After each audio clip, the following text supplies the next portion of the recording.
Hello जी, नमस्कार। मल्हांस पिटारा में आपका स्वागत है। आई होप सब अच्छे होंगे। हम भी परमात्मा की दया से, आप लोगों की दुआओं से बहुत अच्छे हैं।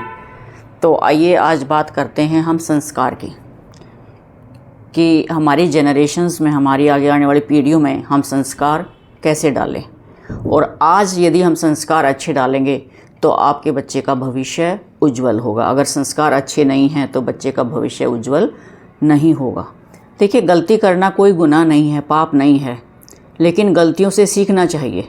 और एहसास होने के बाद अगर वही गलती हम बार बार करें तो वो गुनाह होता है। हम सीखते कहाँ से हैं? अपनी सराउंडिंग से सीखते हैं, चारों तरफ से सीखते हैं। और सबसे पहले हम अपने घर से ही सीखते हैं। आप लोगों ने देखा होगा बचपन से ही, हमने भी देखा, क्या हमने किया है कि जब सर्दियों में हमारे होंठ फटते थे ना, तो हमारी माँ दादी क्या कहती थी कि तेल डाल लो। कहाँ पे? नाभि में। तो हम सोचते थे नाभि का और होठों का क्या कनेक्शन है। किया होगा आप लोगों ने भी कि अगर होठ फटते हैं सर्दियों में, क्योंकि हवा थोड़ी सी खुश्क हो जाती है, ह्यूमिडिटी नहीं रहती है, मॉइस्चर नहीं रहती है, तो उससे हमारे होठ फटने लगते हैं ड्राई हवा से। तो हमारी माँ दादी क्या करती थी कि नाभि में तेल डाल देती थी, 1-2 बूंद सरसों का। तो वो सरसों का तेल जो है हमारे होठों तक नमी पहुंचाता है। यही हाल सोसाइटी में है कि हम सब लोग जो हैं, जो हम कर रहे हैं वही हमारे बच्चे सीखते हैं हमें देखकर ही। हम उन्हें क्या परोस रहे हैं, यही संस्कार है। हम आज विकास की दौड़ में भाग रहे हैं बच्चों के लिए, पढ़ाई, परसेंटेज, स्टेटस, लेकिन उनमें संस्कार भर पाने में हम असमर्थ हैं, फेल हैं। असमर्थ क्या, फेल हैं। आइए मैं चर्चा करूंगी कि हम घर से ही जो है वो संस्कार बच्चे में कैसे डालते हैं। एक बच्चा है छोटा सा, 2.5-3 साल का। जैसे फ़ोन की घंटी बजती है, छोटे बच्चे को बहुत क्यूरियोसिटी होती है फ़ोन उठाने की, वो एकदम से दौड़ के फ़ोन उठाता है कि मैं उठाऊंगा। और हम भी कहते हैं चल बच्चा खुश हो जाएगा। उधर से आवाज़ आती है कि हेलो बेटा, पापा घर पे हैं। बच्चा कहता है हाँ जी अंकल, पापा घर पे हैं। बच्चा फिर दौड़ा दौड़ा पापा के पास जाता है कि पापा, फलां अंकल का फ़ोन है। तो पापा कहेंगे कि तूने क्या कहा? कि मैंने बोल दिया कि हाँ पापा घर पे हैं। पापा फिर बच्चे को सिखाता है कि चल जाके बोल कि पापा घर पे नहीं हैं। होता है ना ऐसा ही, अक्सर होता है।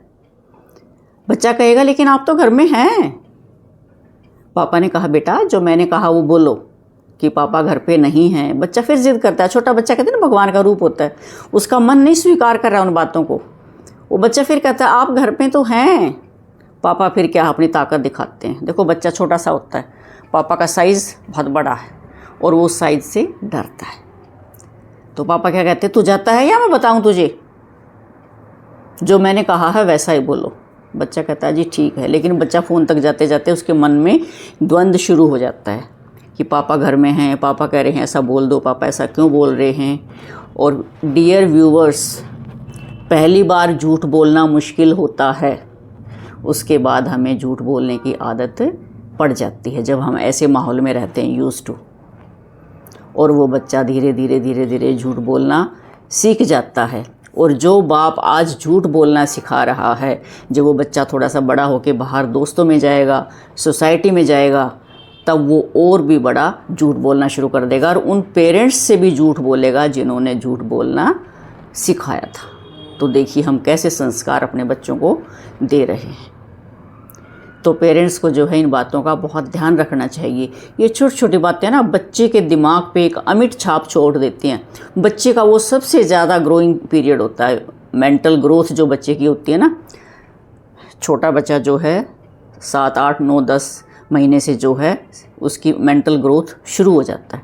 और 2.5, 3, 4, 5, 6 साल का बच्चा तो इतना सीखता है, हर रोज़ बहुत ज़्यादा सीखता है। और जो उस समय उसके दिमाग पे जो छाप पड़ गई है वो कभी नहीं मिटेगी। तभी तो आज समाज में देखो ना, जगह जगह दफ्तरों में भी झूठ बोलते हैं, बिज़नेस में भी झूठ बोलते हैं। किसी से मान लो आपने कोई डिलीवरी मंगवाई है बिज़नेस में, चाहे वहाँ से चली भी ना हो, वो कह देंगे हाँ बस शाम तक पहुँच जाएगी। शाम तक आती ही नहीं है। आपने किसी से चेक लेना, किसी ऑफिस से, वो कहेंगे हाँ हाँ बस आज पोस्ट कर दिया, आप तक चेक पहुंच जाएगा, जबकि चेक शुरुआत ही नहीं की होती। ऑफिसेज में बॉस खुद अपने सबॉर्डिनेट से झूठ बुलवाते हैं, तो सोचिए वो सबॉर्डिनेट उस बॉस की क्या इज्जत करेंगे। तो झूठ बोल के इंसान खुद अपनी ही नज़रों में गिर जाता है। ऐसे घर से हमारे संस्कार शुरू होते हैं। थोड़ा सा और डिटेल में बताऊंगी इसके बारे में बने रहें, बहुत इंटरेस्टिंग टॉपिक है आज कि हमारी पेरेंटिंग कैसी होती है, हम कैसे संस्कार बच्चों में डाल रहे हैं। अक्सर बच्चों को लेके जाते हैं पेरेंट्स, बाहर घुमाने के लेके जाते हैं पार्क्स में, या कहीं कोई शो होता है, वहाँ पे होता है कि 6 साल से कम बच्चे की टिकट नहीं लगेगी। मान लो आपके पास 2 बच्चे हैं, एक 12 साल का है और एक 6.5-7 साल का है। तो एक फादर क्या कहेगा जब गेट पर टिकट लेने का टाइम आता है, तो बच्चे को कह देते हैं कि तू अपने आप को 6 से कम बता देना। और बच्चा रिवोल्ट करता है, क्योंकि बच्चा तो बड़ा बनना चाहता है, बच्चा तो छोटा बनना ही नहीं चाहता। और बाप उसको एक थप्पड़ दिखाता है कि नहीं, जो मैंने कहा वही बोलना है। और फिर जब वहाँ से क्रॉस कर जाते हैं तो फिर खुश होते हैं कि देखो पैसे बचा लिए ना। एक हार्डली 20-30-50 रुपए की टिकट के पैसे बचाने के लिए आप बच्चे के ऊपर क्या छाप छोड़ रहे हैं, क्या सिखा रहे हैं उसको।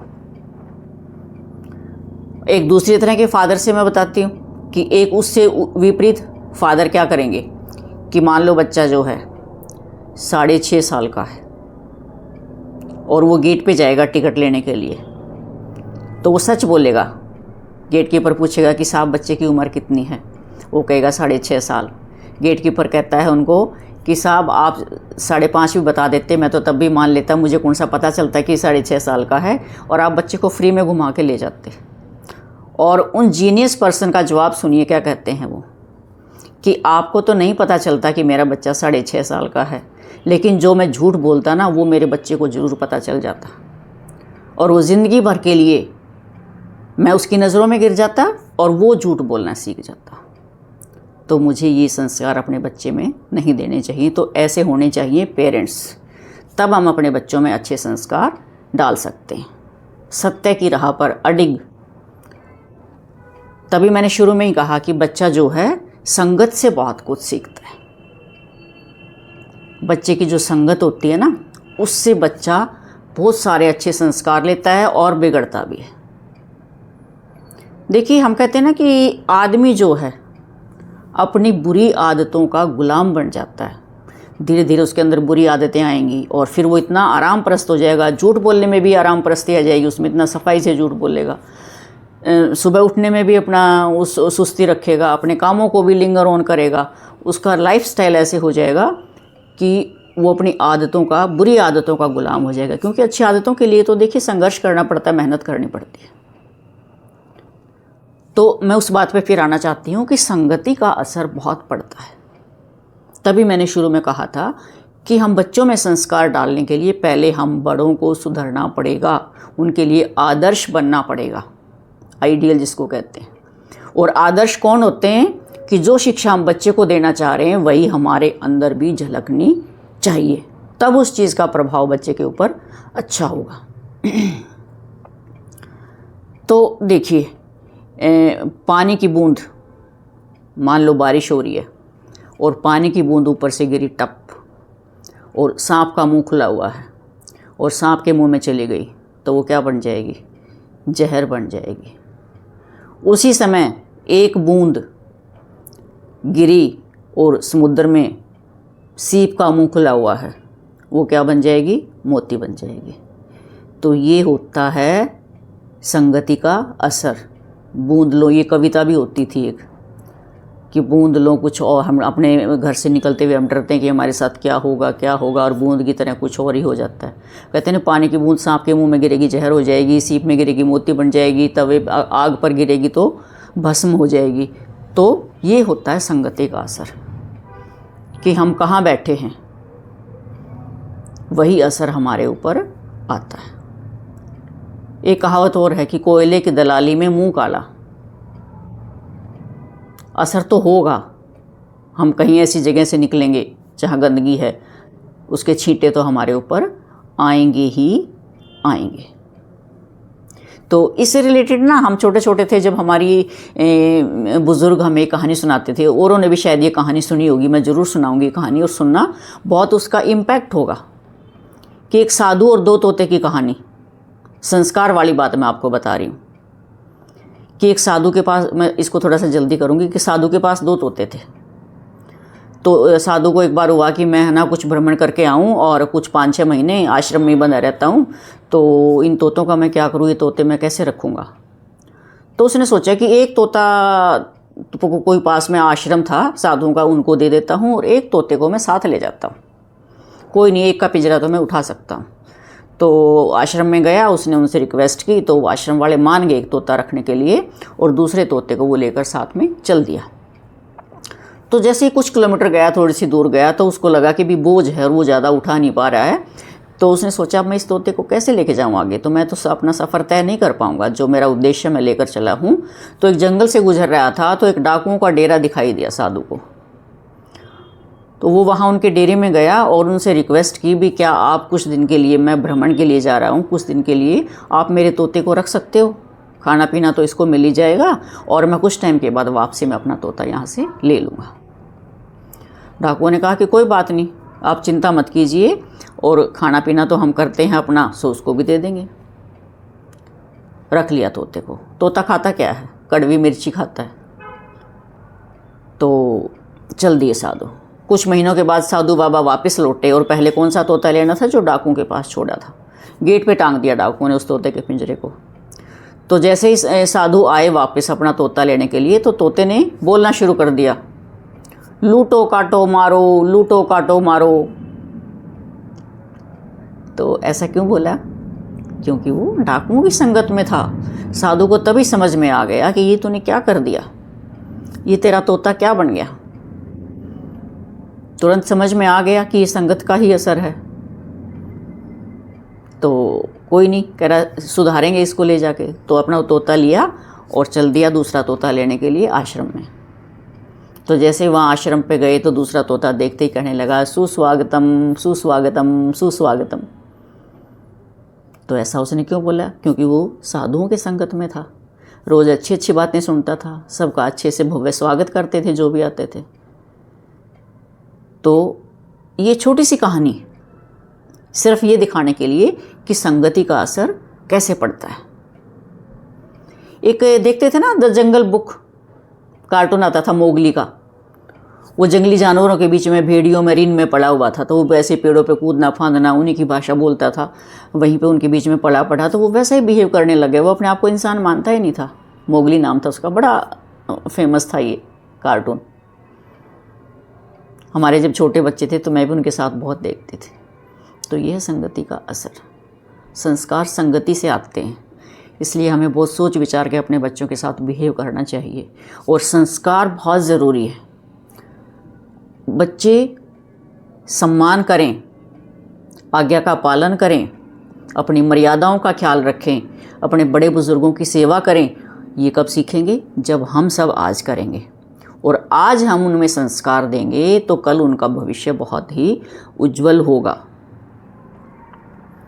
उन्नति करेंगे। और पेरेंट्स को ये कभी शिकायत नहीं आएगी कि आज मेरा बच्चा मेरे से कहना नहीं मान रहा है, आज मेरा बच्चा हमारी परवाह नहीं करता है, एरोगेंट है, बदतमीज़ी करता है। और जैसे मैंने पहले एक वीडियो बनाई थी कि यूथ है जैसे घर से भाग के शादी भी कर लेते हैं, क्योंकि उनको मर्यादाओं का ख्याल नहीं होता, अपने माँ बाप की इज़्ज़त का ख्याल नहीं होता, उनमें वो संस्कार ही नहीं है सोचने के लिए। तो इसमें मैं टोटल पेरेंट्स को भी दोष नहीं देती हूँ, क्योंकि मैंने बताया कि शुरू में तो हम घर से सीखते हैं, छोटा बच्चा होता है घर से सीखते हैं संस्कार।